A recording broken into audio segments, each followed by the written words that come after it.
Assalamualaikum semuanya. Semoga kalian semua dalam keadaan sehat dan dilancarkan rezekinya. Amin ya robbal alamin.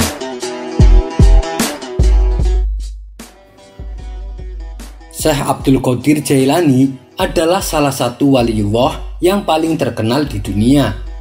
Banyak kisah-kisah yang menceritakan tentang kehebatan karomah beliau. Syekh Izzuddin bin Abdissalam mengatakan, tidak ada seorang pun yang karomahnya diriwayatkan secara mutawatir, kecuali Syekh Abdul Qadir Jailani. Berikut akan saya ceritakan beberapa kisah karomah Syekh Abdul Qadir Jailani. Menghidupkan ayam yang sudah mati. Diceritakan ada seorang wanita datang menghadap Syekh Abdul Qadir Jailani dengan tujuan mengantarkan anaknya untuk berguru dan mempelajari ilmu suluk. Kemudian Syekh Abdul Qadir memerintahkan agar si anak harus belajar dengan tekun, mengikuti cara-cara orang salaf dan ditempatkan di ruang kholwat. Beberapa bulan kemudian, wanita yang selaku orang tua murid datang untuk menengok anaknya. Si anak yang dulunya segar bugar kini menjadi kurus kerempeng. Melihat kondisi anaknya berbeda dengan yang dulu, wanita tersebut merasa kasihan. Ia pun menanyakan kepada anaknya, kenapa bisa sampai seperti ini? Si anak lalu memberitahu bahwa selama ia menetap jadi murid Syekh Abdul Qadir Jailani, ia hanya diberi makan roti kering dan gandum. Mendengar pengakuan tersebut, wanita itu lalu sowan menghadap Syekh Abdul Qadir Jailani. Saat ia dipersilahkan masuk ke dalam ruangannya, ia melihat ada beberapa tulang-tulang sisa makanan daging ayam yang sudah bersih. Bertambah emosilah wanita tersebut. Anak saya dikasih makanan yang tidak enak, sedangkan dirinya malah makan daging ayam. Batin si wanita merasa kecewa. Kemudian wanita itu memberanikan diri mengungkapkan kekecewaannya kepada Syekh Abdul Qadir Jailani. Tuan Syekh, Anda makan dengan makanan yang enak, sementara anak saya hanya dikasih bubur gandum dan roti kering. Kenapa demikian wahai Tuan Syekh? Tanya si wanita. Mendengar pengaduan orang tua muridnya, Syekh Abdul Qadir Jailani lantas meletakkan tangannya di atas tulang-tulang ayam. Ia pun berkata, berdirilah dengan izin Allah yang menghidupkan tulang belulang yang sudah hancur. Seketika tulang belulang itu kembali menjadi ayam dan berkokok. Kejadian tersebut membuat wanita itu merasa takjub dibuatnya. Lalu Syekh Abdul Qadir Jailani kembali berkata, tidak ada Tuhan selain Allah, Muhammad utusan Allah. Kalau anakmu dapat berbuat seperti ini, maka ia boleh makan seenaknya, asalkan halal. Akhirnya wanita tersebut merasa malu dan memohon maaf atas prasangka buruknya. Dengan keyakinan yang bulat, si wanita pun memasrahkan anaknya kepada Syekh Abdul Qadir Jailani untuk dididik. Dari kisah tersebut mengandung hikmah, terutama bagi para santri yang sedang menuntut ilmu. Dikala menuntut ilmu, dianjurkan untuk menjauhi kenikmatan-kenikmatan dunia yang membuatnya lupa akan tujuannya dalam belajar.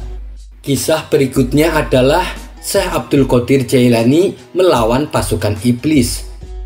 Dikisahkan Syekh Abdul Qadir Jailani pernah bermukim sendirian di kawasan Gersang.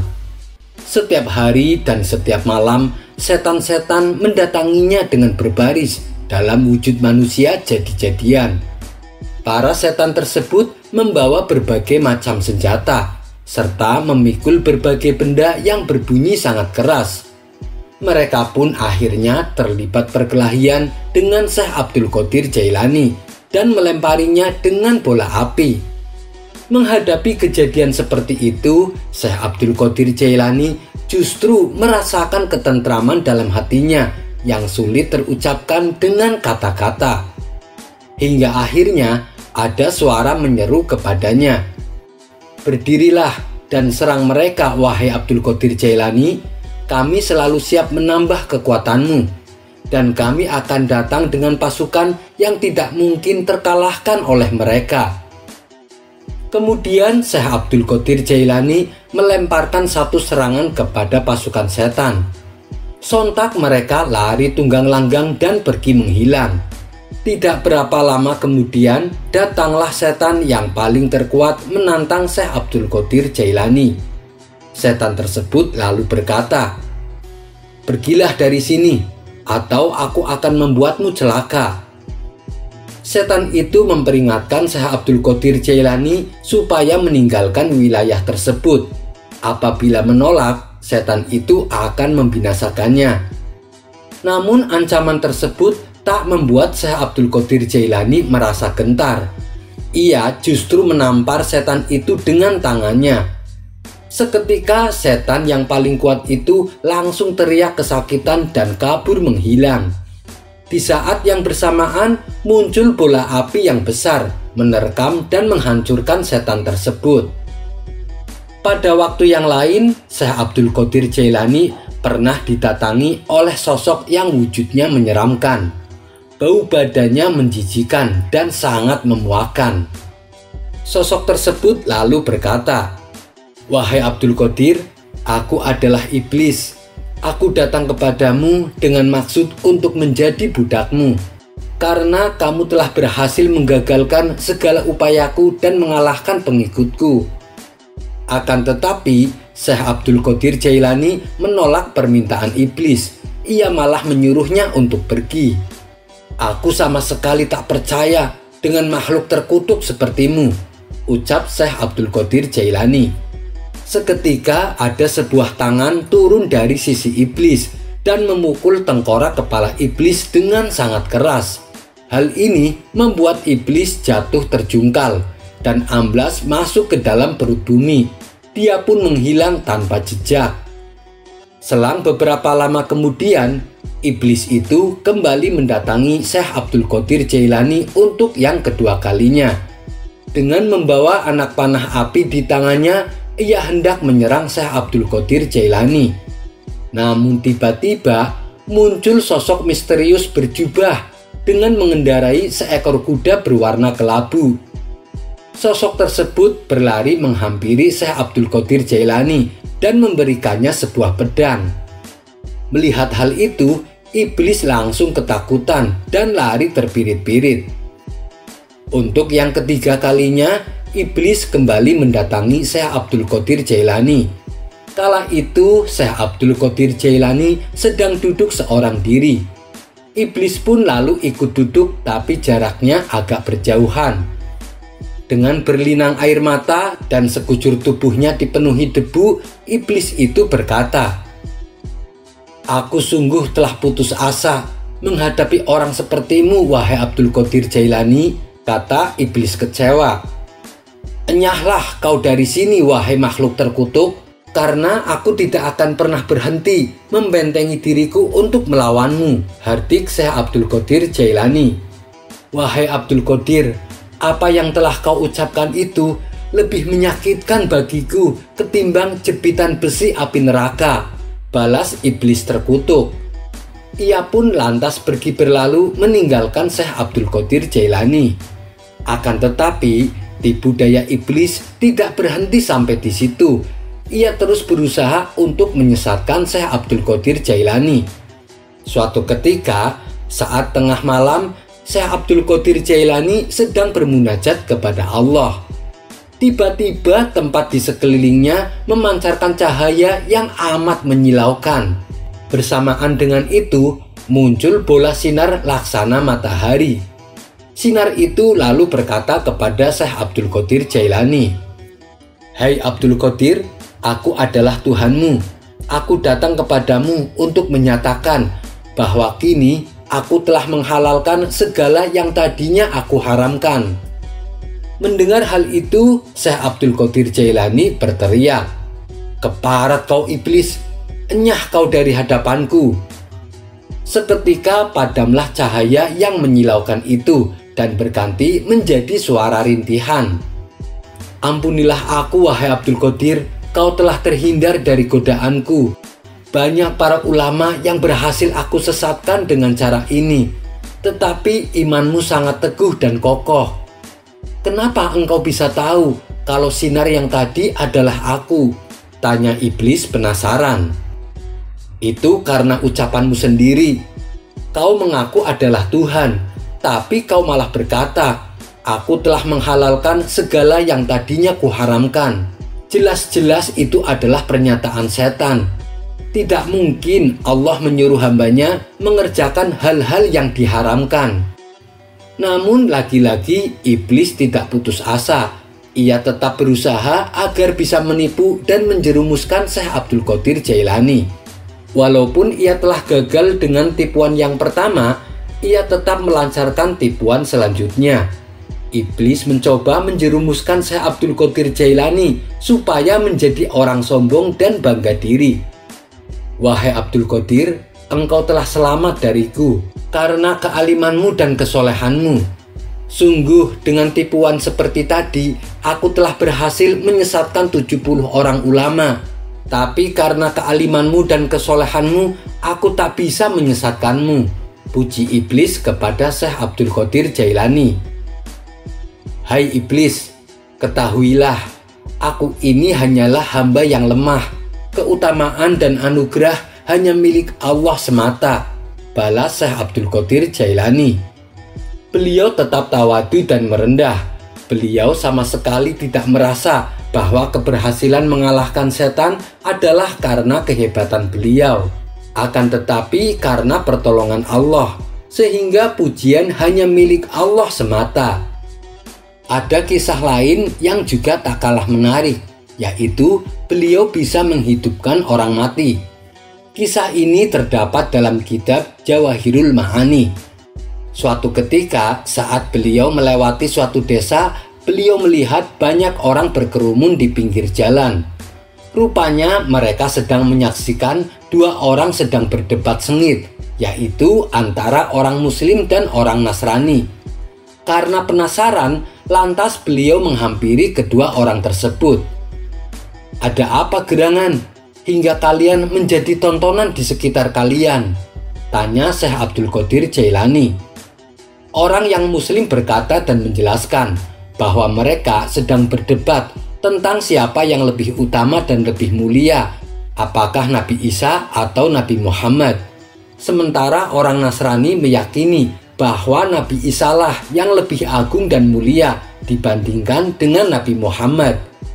Wahai Tuan Syekh, saya sudah berusaha menjelaskan bahwa sesungguhnya Nabi Muhammadlah yang lebih agung dan mulia. Tapi saudara kita orang Nasrani ini tetap ngotot dan tidak terima. Mendengar pengaduan saudara muslimnya tersebut, Syekh Abdul Qadir Jailani kemudian bertanya kepada orang Nasrani, coba jelaskan, apa yang membuat Anda yakin bahwa Nabi Isa lebih utama dibandingkan Nabi Muhammad? Maka menjawablah orang Nasrani, Nabi Isa lebih agung dan utama karena Nabi Isa bisa menghidupkan orang mati.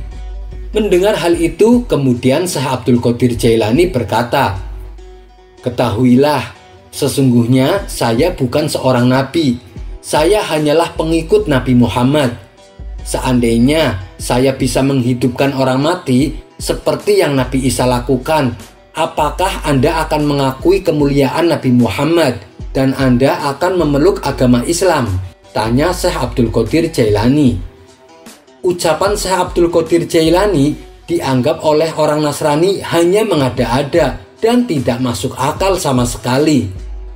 Tanpa berpikir lama, si Nasrani langsung menyahut, baik, bila Anda bisa menghidupkan orang mati, saya akan mengakui kemuliaan Nabi Muhammad dan saya akan memeluk agama Islam. Kemudian Syekh Abdul Qadir Jailani kembali berkata, baiklah, mari kita bersama-sama ke kuburan dan silahkan Anda pilih satu makam untuk saya perlihatkan kemuliaan dan keagungan Nabi Muhammad. Maka mereka bertiga berjalan beriringan menuju makam.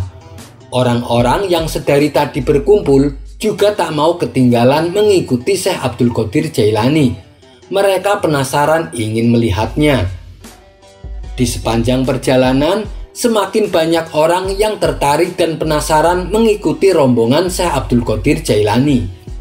Sesampainya di sebuah pemakaman umum, si Nasrani kemudian menunjuk salah satu kuburan yang sangat tua dan nampak tak terurus.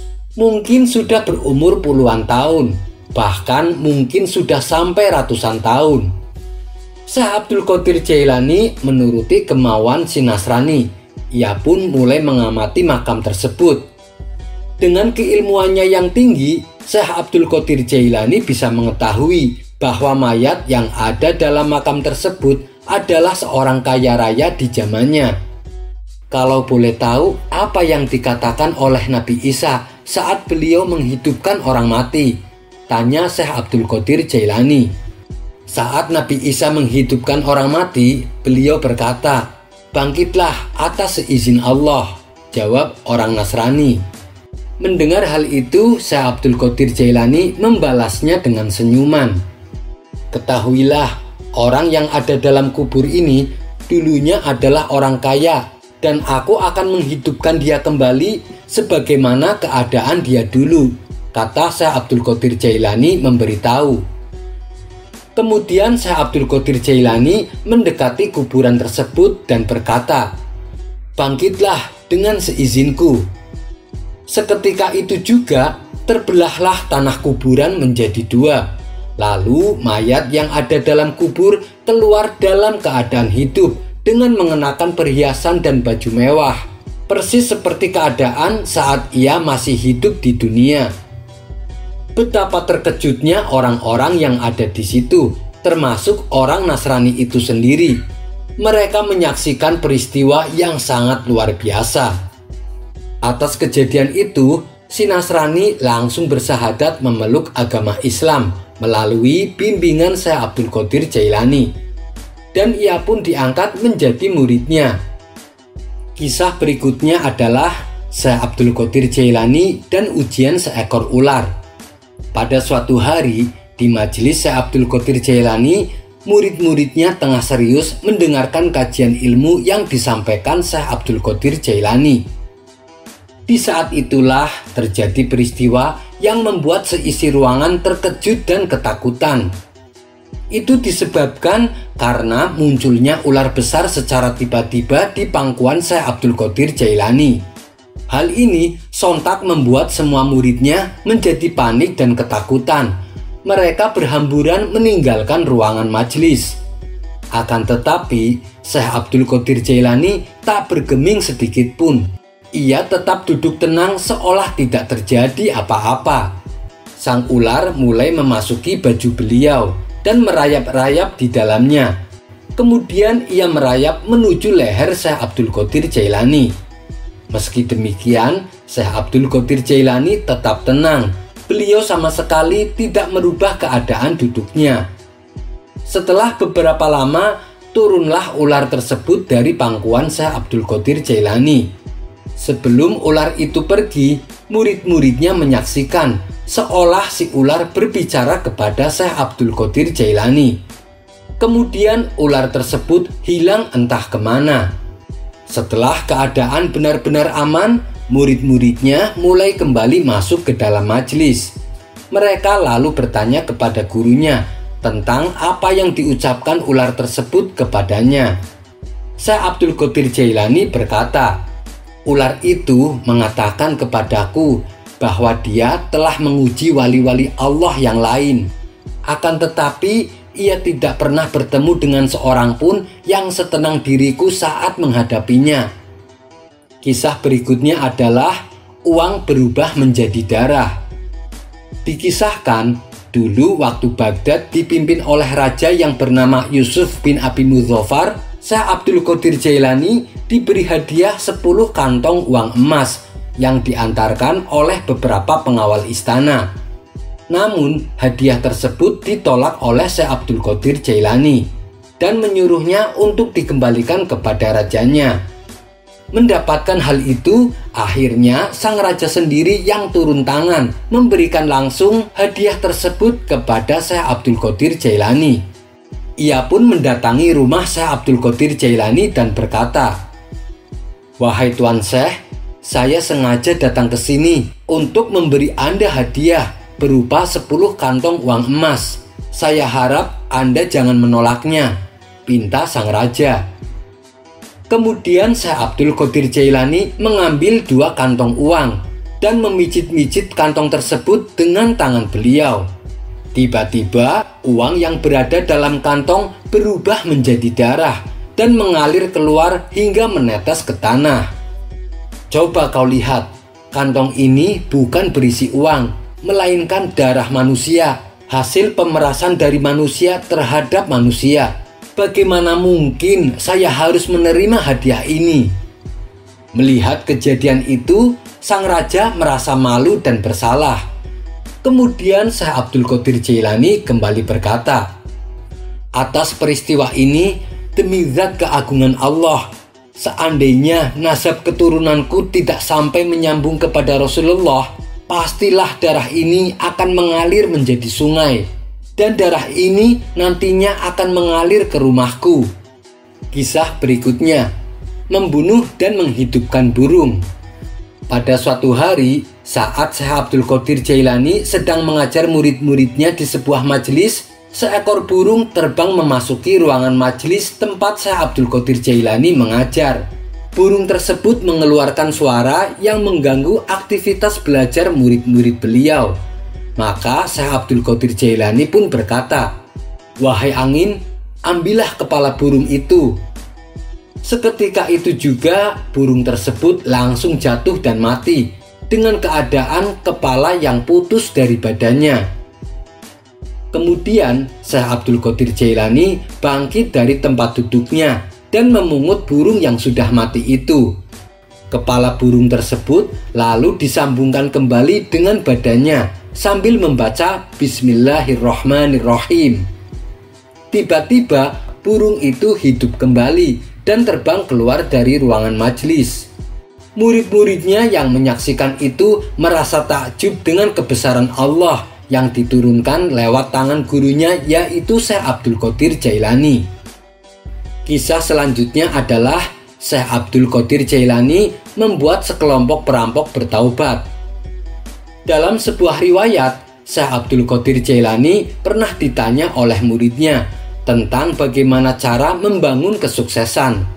Beliau lalu menjelaskan bahwa dirinya senantiasa menjunjung tinggi kejujuran. Dengan memegang teguh kejujuran, dirinya pernah selamat dari perbuatan jahat para perampok. Peristiwa itu terjadi saat dirinya masih kecil. Saat itu, Syekh Abdul Qadir Jailani meminta izin kepada ibunya untuk pergi ke Baghdad menuntut ilmu. Ibunya pun mengizinkan dan memberinya uang 40 dinar sebagai bekal dalam perjalanan. Uang tersebut diselipkan di baju di bagian ketiak lalu dijahitnya supaya aman. Sebelum berangkat, ibunya menasehati agar senantiasa berkata jujur dalam kondisi apapun. Maka berangkatlah Syekh Abdul Qadir Jailani bersama rombongan kabilah yang akan pergi menuju kota Baghdad. Ketika sampai di wilayah Hamdan, Syekh Abdul Qadir Jailani bersama rombongan dihadang oleh para perampok. Mereka merampas semua harta benda dan uang milik para rombongan kabilah tersebut. Hingga saatnya Syekh Abdul Qadir Jailani dihampiri oleh salah satu perampok. Perampok itu menanyakan harta benda yang dibawa oleh Syekh Abdul Qadir Jailani. Dengan jujur, Syekh Abdul Qadir Jailani berkata bahwa ia membawa uang 40 dinar. Syekh Abdul Qadir Jailani juga menunjukkan letak di mana uangnya disimpan. Namun perampok yang bertanya itu meragukan ucapan Syekh Abdul Qadir Jailani yang saat itu masih kecil dan menganggapnya hanya sebagai candaan. Sebab bagaimana mungkin seorang anak kecil membawa uang sebanyak itu? Ketika perampok lain mencoba bertanya, Syekh Abdul Qadir Jailani tetap menjawab seperti yang ia ucapkan sebelumnya. Kemudian para perampok ini mengadukan hal tersebut kepada pimpinannya. Sang pemimpin segera menghampiri Syekh Abdul Qadir Jailani dan menanyakan tentang harta benda yang dibawanya.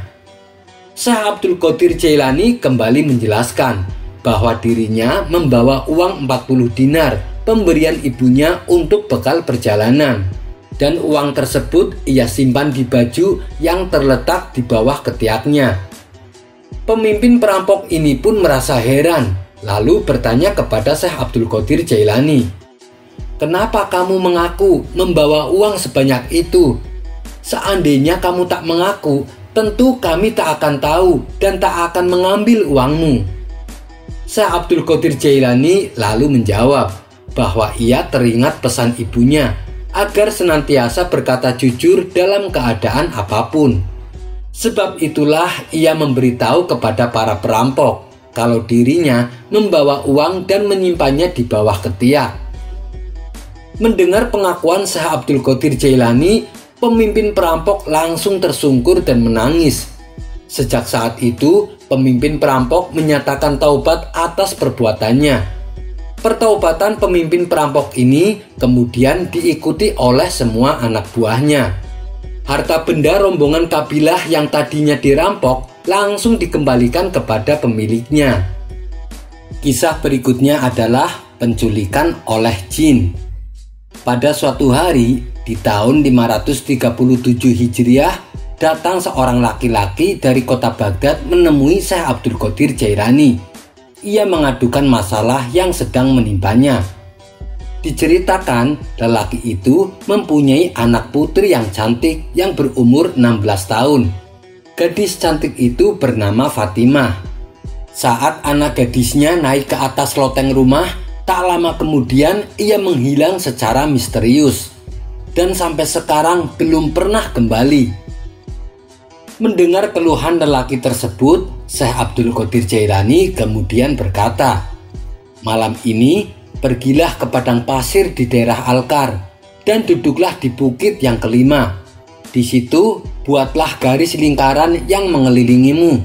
Saat kamu membuat garis lingkaran, bacalah Bismillah ala niyati Abdul Qadir. Nanti setelah menjelang tengah malam akan lewat di hadapanmu rombongan jin dalam rupa yang bermacam-macam. Kamu jangan takut.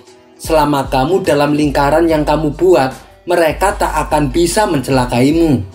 Dan nanti di sepertiga malam menjelang subuh akan lewat di hadapanmu raja mereka dengan dikawal pasukan yang begitu banyak. Apabila ia menanyakan keperluanmu, maka katakan kepadanya, Syekh Abdul Qadir mengutusku untuk menghadapmu. Lalu katakan kepadanya tentang peristiwa yang menimpa putrimu." Setelah mendapat solusi dari Syekh Abdul Qadir Jailani, kemudian lelaki itu pamit pulang untuk melaksanakan apa yang diperintahkan oleh Syekh Abdul Qadir Jailani. Saat waktu menjelang malam, lelaki tersebut mulai membuat garis lingkaran dan duduk menunggu di tempat itu. Ketika waktu tengah malam tiba, melintaslah di hadapannya rombongan bangsa jin dengan berbagai bentuk yang menyeramkan. Setelah rombongan satu berlalu, melintas lagi rombongan jin yang lain yang bentuknya tak kalah menakutkan. Dan itu terjadi di sepanjang malam. Ada beberapa rombongan jin yang mencoba mendekati si lelaki untuk mencelakainya. Namun mereka tak mampu menembus garis lingkaran yang telah ia buat sebelumnya. Dan ketika menjelang subuh, datanglah Raja Jin dengan menaiki kuda bersama pasukan berkuda yang sangat banyak. Melihat ada manusia di tempat itu, Raja Jin lalu bertanya kepada lelaki tersebut, "Wahai manusia, apa keperluanmu datang kemari?" Lelaki itu menjawab, "Saya diutus Syekh Abdul Qadir Jailani untuk datang ke sini." Mendengar nama Syekh Abdul Qadir Jailani disebut, seketika Raja Jin itu turun dari kudanya dan diikuti seluruh rombongannya. Hal itu dilakukan oleh mereka sebagai bentuk penghormatan kepada Syekh Abdul Qadir Jailani. Raja Jin lalu mendekati si lelaki dan berdiri tepat di depan garis lingkaran. "Apa yang membuatmu sampai di tempat ini?" tanya Raja Jin. Lelaki itu lalu menceritakan masalah yang telah menimpa anak gadisnya. "Tempo hari anak saya menghilang secara misterius. Saat aku mengadukan hal ini kepada Syekh Abdul Qadir Jailani, beliau malah menyuruh saya datang ke sini dan disuruh memberitahu hal ini kepada Tuan," kata lelaki tersebut. Mendengar hal itu, Raja Jin yakin kalau perbuatan tersebut adalah ulah bangsa jin. "Siapa yang telah menculik putrinya?" tanya Raja Jin kepada pasukannya. Tapi semua pasukannya tidak ada yang menjawab. Lantas Raja Jin segera menyuruh pasukannya untuk segera mencarinya. Tidak berapa lama kemudian, datanglah satu jin dengan membawa anak putri si lelaki. Kedatangannya itu diiringi dengan teriakan yang gaduh dari bangsa jin. "Itu adalah jin dari negeri Cina," teriak salah satu dari mereka. Melihat hal itu, Raja Jin menjadi murka. "Apa yang membuatmu berani menculik putri orang yang di bawah naungan Wali Kutub?" bentak Raja Jin. Dengan penuh ketakutan, jin dari Cina menjawab, "Ampun Paduka, saat pertama aku melihat gadis itu, aku langsung jatuh cinta padanya. Makanya aku menculik dia." Bertambah emosilah Raja Jin mendengarnya. Tanpa pikir panjang, Raja Jin memerintahkan pasukannya menghukum pancung jin negeri Cina yang telah menculik anak putri si lelaki. Dan anak gadis yang diculiknya dikembalikan kepada lelaki tersebut. Melihat kejadian ini, si lelaki mencoba memberanikan diri berkata kepada Raja Jin, "Wahai Tuan, mengapa malam ini Tuan sudi menampakkan diri kepadaku? Apakah karena melaksanakan perintah dari Syekh Abdul Qadir Jailani?" tanya si lelaki kepada Raja Jin. Raja Jin lalu menjelaskan, saat ini Syekh Abdul Qadir Jailani tengah mengawasi jin-jin yang berbuat durhaka hanya melalui rumah beliau. Dan beberapa jin yang berbuat durhaka berlarian menuju tempat tinggal mereka masing-masing lantaran takut kepada Syekh Abdul Qadir Jailani. Sesungguhnya Wali Kutub itu diangkat Allah untuk membimbing manusia dan jin sekaligus. Setelah mendengar penjelasan Raja Jin, si lelaki bertambah takjub dengan karomah yang dimiliki Syekh Abdul Qadir Jailani. Beliau bukan hanya disegani oleh manusia, akan tetapi juga disegani oleh semua bangsa jin. Sekian dulu perjumpaan kita kali ini. Sampai bertemu lagi di kisah selanjutnya. Terima kasih yang sudah subscribe dan setia menonton channel ini. Wassalamualaikum warahmatullahi wabarakatuh.